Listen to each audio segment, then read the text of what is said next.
Wacha ni kurudishe nyuma kidogo, Mheshimiwa Naibu wa Rais wa kitambo. Hapo awali ulisema huna shida na hii jamii. Unavyozungumza katika ile structure ya uongozi wa DCP, je, kuna yoyote yule ambaye anatoka katika eneo la Nyanza? Swali la pili, kuna wakati ulisema the position ya PS Interior na CS Finance ilikuwa a reserve of the mountaineers. Yes. Na bado unatuambia unatupenda? No, watu wa Nyanza. My friend, one, Mable Owino, the Deputy Secretary General in charge of strategy, is a Luo girl from Kisumu, very talented young woman, and she's working with me. When I was appointed Deputy President, my Chief of Staff was George Makeboy from the Luo Nation, a great administrator. Lakini aliondolewa baadaye akapelekwa mahali. Ruto alimtoa akampeleka Djibouti, some funny somewhere. Yeah, I loved the guy, and when Ruto found my office was functioning well and he wanted to bring me down, one of the strategies he did to start undermining me was remove George McAvoy. He's a man I had brought to my office. I have total respect for the community and their professionalism. There's something you asked me. You said CS Treasury. CS Treasury. Yes, it's true. Just the way ODM is saying Deputy President is irreducible minimum. Before we elected William Ruto, we had some demands and we agreed.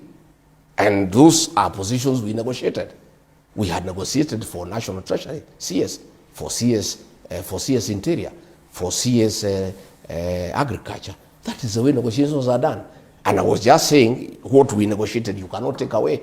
It does not mean that I have a problem with whoever I was giving. I was just saying, what we have negotiated, give it to me. Just the way we are saying now, I have had Governor Mombasa saying Deputy President is a reducible minimum.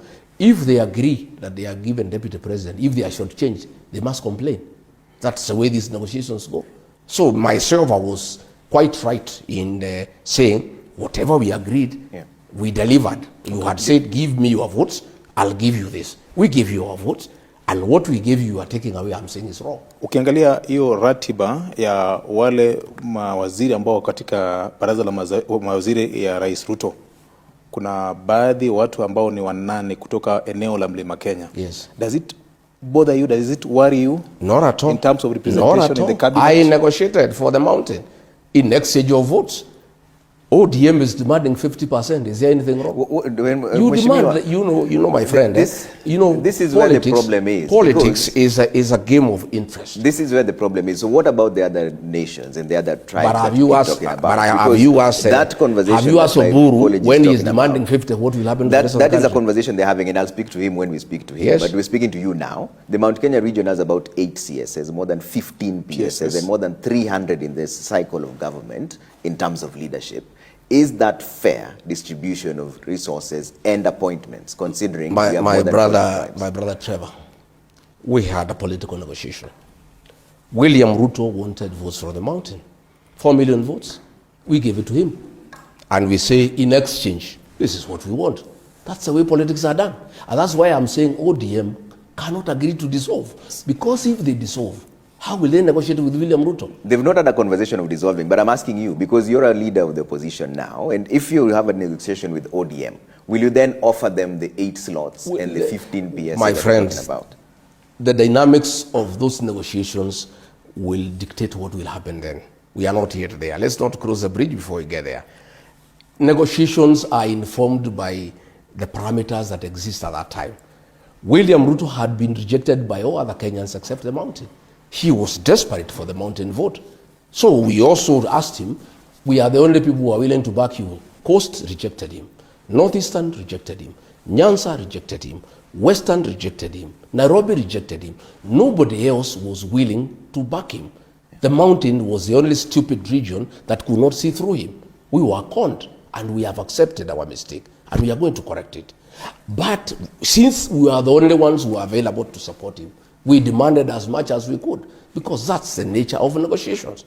But now, if we are in a coalition like now, we are with so many other people, I don't think we can demand that much, because whoever we are with, we are many of us, you know. But that time, other than the mountain, nobody else trusted William Ruto. They knew him and they knew whom he is. Do you And understand history Yeah. is repeating itself. As we speak today, only that region seems to believe William Ruto can be anything. And that is why they are demanding 50%. And I think they are quite right. Yeah. Because the mountain doesn't want him. Coast doesn't want him. Everybody doesn't want him. So the people of ODM in Nyanza are saying, wow, since nobody wants you, can you give us 50%? Do you understand why people are a bit shy to deal with you? Because of Which the people are strong shy? language that you use. Which Even people right are shy? now, when we speak about a conversation. Say you are shy dealing with me. You have just Don't said, talk about other people. You've just said the Mount Kenya region were the only people who are stupid enough. Yes. That tagging is where the problem is. No, we were labeling communities. I have said that is a feeling in my community that we were conned and we did not see it through the con. We were conned and we have accepted. And that is a mess, is a language everywhere. We were duped into electing somebody who cannot lead, a businessman who has, reaped the country, who has taken over all the businesses in the country, who has ordered abductions and extrajudicial killings, who has spoiled relationship with other countries. We were duped. And when people are duped, how do you describe them? And I have said myself, I was stupid. I have accepted. I was stupid enough not to see through William Ruto. And that's why I'm saying I don't want anybody else to be conned. I don't want anybody else to be duped. I have a responsibility as a Kenyan leader to tell other people whom I can see they are being conned. You guys, you are being conned. I have been through this with my people. We were conned. And if I don't tell you, because myself, I feel terrible because Uhuru Kenyatta hand warned me and our people, and we did not listen. And we can therefore not blame Uhuru Kenyatta because he had told us this man is not fit to lead. This man will make sure there is no country. The same has come to pass in Uhuru Kenyatta's lifetime. I don't want any other community to fall into the same trap when I'm alive and when I have a mouth to tell them. And that's why I'm telling the people of Luo Nyanza, hey, be careful. And if you must go to bed with this man, can you demand the following?